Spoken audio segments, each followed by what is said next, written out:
July 24th, 1943. 800 British bombers are flying straight into the most heavily defended city in Nazi Germany. Every plane should be a sitting duck. German radar can see them coming from 100 miles away. But tonight, something impossible is happening.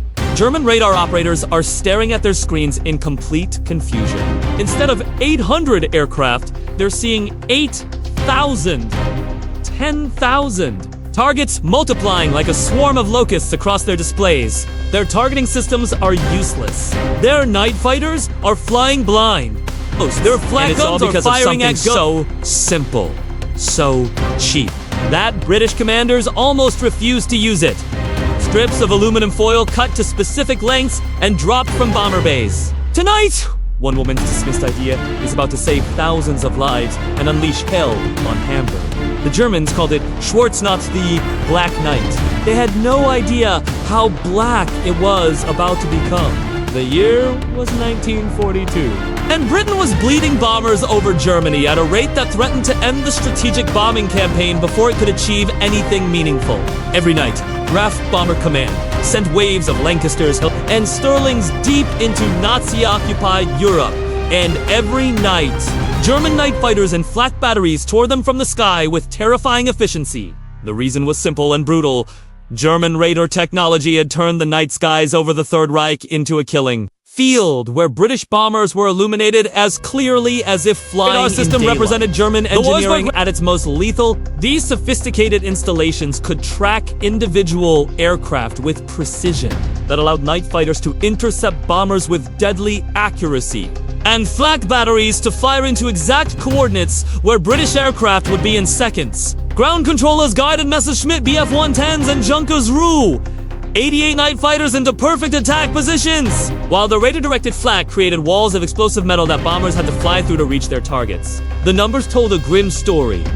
On some raids, Bomber Command lost 10% or more of its aircraft. Young cruise boys barely old enough to vote were calculating their odds of survival not in years or months, but in missions. The statistical life expectancy of a bomber crew member was measured in weeks. Into this desperate situation walked Joan Curran, a scientist working at the Telecommunications Research Establishment, Britain's secretive radar development facility. She wasn't a military officer, had no combat world of laboratory research, and came rather than operational planning. But she had been studying the physics of radar returns and electromagnetic reflection. And she had noticed something that the military minds around her had overlooked in their focus on building bigger, better, more complex radar systems. Curran realized that radar, for all its technological sophistication, had a fundamental vulnerability. It could undistinguish between a large aircraft and a cloud of small reflectors tuned to the same wavelength. The concept was almost embarrassingly simple. German radar worked by broadcasting radio waves that bounced off metal objects and returned to the receiver, creating a blip on the operator's screen. The size and strength of that return signal told operators how large the target was and where it was located. But what if, Curran proposed, British bombers dropped thousands of small aluminum strips cut to precisely half the wavelength of German radar frequencies. Each strip would act like a miniature mirror for radar waves, creating a return signal that looked exactly, and German radar screens would be overwhelmed with false contacts, making it impossible to distinguish real bombers from metallic chaff. She called it window, and when she presented the idea to Bomber Command leadership, she encountered something she hadn't expected. Immediate and forceful rejection. The military minds examining her proposal weren't questioning the physics, understood perfectly well that it would work. That was precisely the problem. Air Marshal Arthur Harris and his senior commanders were terrified of what would happen the moment British bombers dropped the first aluminum strips over Germany. The Germans would immediately understand that Britain knew the exact frequencies their radar operated on, which meant British radar probably operated on similar frequencies, which meant Germany could develop their own shaft and blind British air defenses. In the summer of 1942, the Luftwaffe was still conducting bombing raids on British cities. The thought of German bombers arriving over London with British radar rendered useless was a nightmare scenario that overshadowed any potential. So Windows sat in a file cabinet, classified and unused, while British bomber crews continued dying at unsustainable rates. Joan Curran's brilliantly simple idea remained a theoretical curiosity while young men burned alive inside flaming Lancasters or froze to death. bailing out over the North Sea. Month after month, the losses mounted. The aircrew replacement system struggled to keep pace with the carnage. Entire squadrons were being wiped out and reformed with fresh crews who would themselves be dead or missing within weeks. The strategic bombing campaign that Churchill and Roosevelt had promised Stalin as a second front against Nazi Germany was consuming men and machines at a rate that called into question whether it could continue at all. But by early 1943, the strategic calculus began to shift. The Luftwaffe S-bombing campaign against Britain had effectively ended. German aircraft were needed desperately on the Eastern Front and in the Mediterranean, and couldn't be spared for strategic bombing missions that were achieving little. The threat of German bombers arriving over British cities in force had diminished ability. Meanwhile, bomber losses over Germany remained catastrophically high. New aircraft designs like the Lancaster were superb machines, but they were still being shot down at rates that made veteran crews a rarity. Something had to change, and the file containing Joan Curran's dismissed proposal began circulating through higher levels of command. The decision to finally deploy window came from the very top. Churchill himself reviewed the proposal and made the calculation that the risk of German retaliation was now outweighed by the urgent need to reduce bomber losses and make the strategic bombing campaign sustainable. In June 1943, Bomber Command received authorization to begin producing window in massive quantities and training crews in its deployment. The target for the first operational use would be Germany's second largest city and one of the most heavily defended targets in the Third Reich. Hamburg wasn't chosen randomly. The city was a critical industrial center, home to shipyards, U-boat construction facilities, and war industries that kept the German military machine functioning. It was also protected by one of the densest concentrations of radar-directed flak and night fighter bases in Germany. If window was going to prove itself, it would do so against the most sophisticated air defense network the Nazis possessed. The raid was codenamed Operation Gomorrah, a biblical reference. The preparation was meticulous and unprecedented. British factories produced millions of aluminum strips, each one precisely cut to 27 centimeters long, exactly half the wavelength of the German Wurzburg Radar S operating frequency. These strips were bundled into packages that bomber crews would push out through special chutes during their approach to the target. Each aircraft would carry thousands of strips, and with nearly 800 bombers participating in the raid, the total quantity of window being deployed would create a radar signature unlike anything in the history of warfare. Scientists calculated that the aluminum cloud would persist for 15 to 20 minutes after being dropped, creating an expanding zone of radar confusion that would shield following bomber waves. On the night of July 24th, 1943, the largest bomber force Britain had yet assembled took off from airfields across eastern England. Lancaster, Halifax, Stirling, and Wellington bombers formed up in streams and headed across the North Sea toward Germany, but remained skeptical. Were too focused on the terrifying reality of flying into one of the most heavily defended cities in the world to place much faith in aluminum foil strips. Many had flown raids before and watched friends die when radar-guided night fighters appeared from nowhere or flak bursts tore aircraft apart with mechanical precision. They trusted their aircraft, their gunners, and their luck. But a scientist's theory about radar confusion seemed like desperation rather than genuine tactical advantage. As the bomber stream crossed into German-controlled airspace, crews began pushing bundles of window through the deployment chutes. Thousands of aluminum strips tumbled into the slipstream behind each aircraft, spreading and dispersing into clouds of metallic chaff that caught the moonlight like snow. From the ground, German radar operators watching their Wurzburg and Freya displays suddenly found their screens transforming from ordered, trackable contacts into incomprehensible chaos. Individual aircraft signatures multiplied. The tracks they normally followed two vector night fighters into intercept positions dissolved into expanding clouds of contacts that made accurate positioning impossible. The effect was even more devastating than Joan Curran had predicted. German ground controllers tried desperately to guide their night fighters toward the bomber stream, but the radio channels filled with confused voices reporting contacts everywhere and nowhere. Missile Shumito. Bf-110 pilots found themselves flying through empty sky, chasing radar returns that led to nothing. The sophisticated ground-controlled interception system that had made the skies over Germany so deadly simply collapsed. Night fighter aces who had shot down dozens of British bombers found themselves unable to locate targets in the radar chaos. Some pilots reported visual sightings of bombers, but without radar guidance to close the distance sufficiently, most attacks never developed into firing positions. The flak batteries protecting Hamburg faced equally crippling problems. radar-directed heavy flak.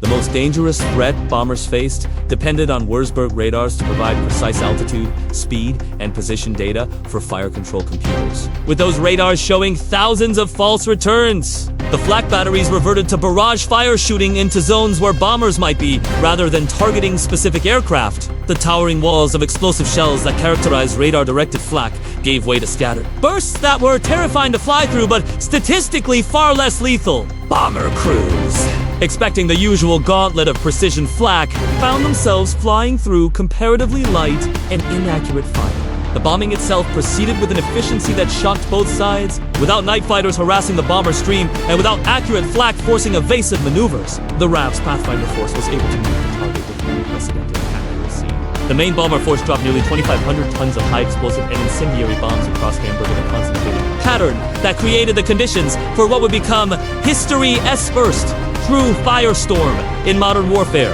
The fires merged into a single conflagration that generated its own weather system, with hurricane-force winds feeding oxygen into an inferno that reached temperatures approaching 1,000 degrees Celsius. The firestorm killed an estimated 40,000 people in a single night, more than the entire Blitz had killed in London. But from Bomber Command's perspective, the most significant statistic wasn't the destruction inflicted on Hamburg. It was the loss rate. Only 12 aircraft were lost out of nearly 800 dispatched, a loss rate of just 1.5%. On typical raids against heavily defended German cities, Bomber Command expected to lose 5 to 7% of aircraft, sometimes more. The young crews returning to their bases in England could barely believe they'd survived a raid on Hamburg. Many had expected to die. Veterans who had watched squadron after squadron decimated over German cities flew through their debriefings in a state of shock, trying to reconcile the relatively light opposition with the apocalyptic raids they'd experienced before. The aluminum strips that many had dismissed as worthless had just saved potentially 60 to 70 aircraft and 600 crew members who would have died using conventional tactics. The German response was confusion bordering on panic. Radar operators filed reports describing the impossible thousands of aircraft appearing where intelligence indicated hundreds should be. Night fighter pilots reported being unable to find targets despite clear radar contacts.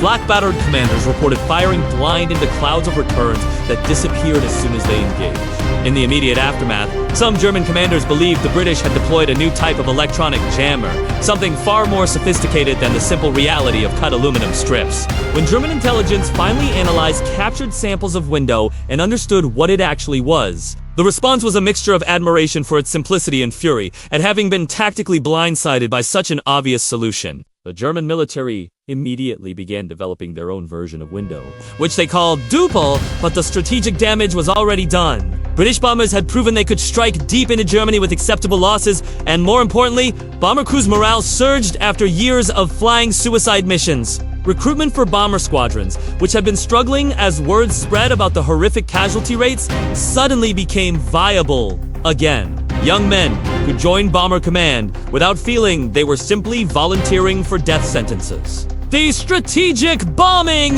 Campaign, which had been on the verge of being scaled back or even suspended due to unsustainable losses, gained new life and momentum. Joan Curran's dismissed idea had done more than save lives on a single night. It had fundamentally altered the strategic balance of the air war over Europe. In the months following the Hamburg raid, Bomber Command continued using window on every major operation, and the loss rates remained dramatically lower than pre-window averages. The German air defense network never fully recovered its previous effectiveness. While they developed tactics and technology to partially counter window, including training radar operators to look for patterns within the chaff clouds and developing radars on different frequencies, the devastating precision that had made German airspace so lethal was permanently degraded. The technical simplicity of window made it impossible for Germany to prevent its use. Unlike complex electronic equipment that could be jammed or countered, window was just aluminum foil. It cost almost nothing to produce, couldn't be jammed, couldn't malfunction, and worked every single time it was deployed. German engineers could develop new radar frequencies, and British factories would simply cut new lengths of aluminum strips to match. It was an asymmetric advantage that favored the attacker, and Germany's defensive posture meant they were always reacting rather than initiating. The broader implications of window extended far beyond the European theater. American bomber formations attacking Germany in daylight began using their own version, which they called chaff, with similarly effective results in the Pacific. Allied aircraft used chaff to confuse Japanese radar systems. The principle that Joan Curran had identified that sometimes the simplest solution is the most effective became a cornerstone of electronic warfare doctrine that remains relevant today. Modern military aircraft still carry chaff dispensers, and the aluminum strips being deployed over contested airspace in the 21st century, a direct descendant of the bundles pushed out of Lancaster bombers over Hamburg in 1943.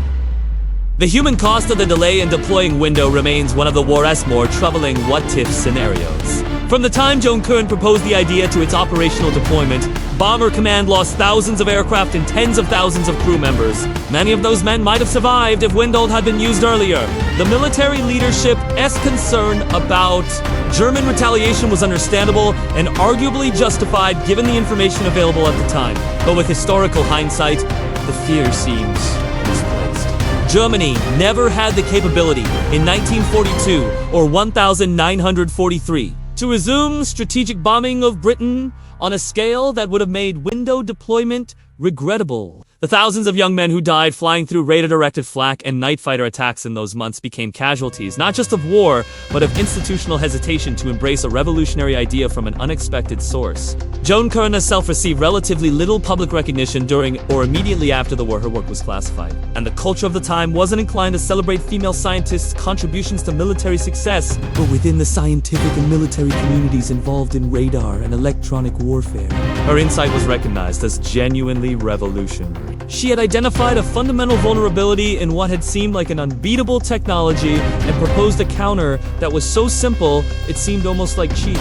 The fact that military leadership initially rejected her idea as too obvious speaks to a common failure in strategic thinking, the assumption that effective solutions must be complex and that enemies will immediately counter any innovation. The Hamburg firestorm itself became one of the war's great controversies, raising questions about the ethics of strategic bombing that persist to this day. The death toll from that single night exceeded anything Britain had suffered during the Blitz, and the survivors' accounts described scenes from a literal hell.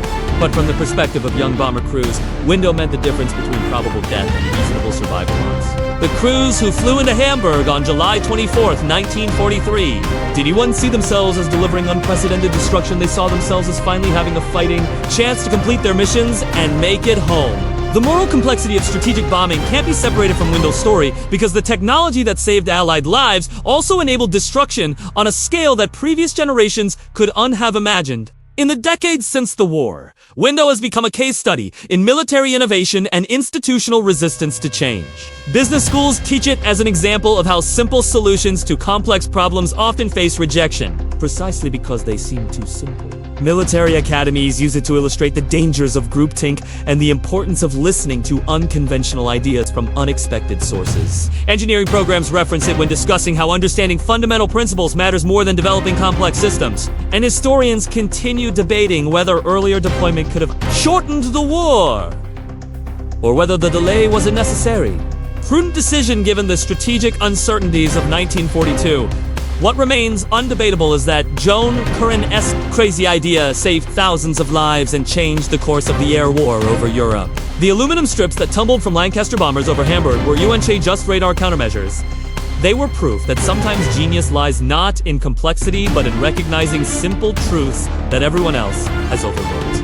In a war dominated by technological competition and increasingly sophisticated weapons systems, one of the most effective innovations turned out to be metallic confetti, cut to specific lengths and dropped from aircraft. The dismissed idea became the tactical revolution. And the woman whose proposal was initially rejected as too obvious earned her place among the unsung heroes who helped win the war.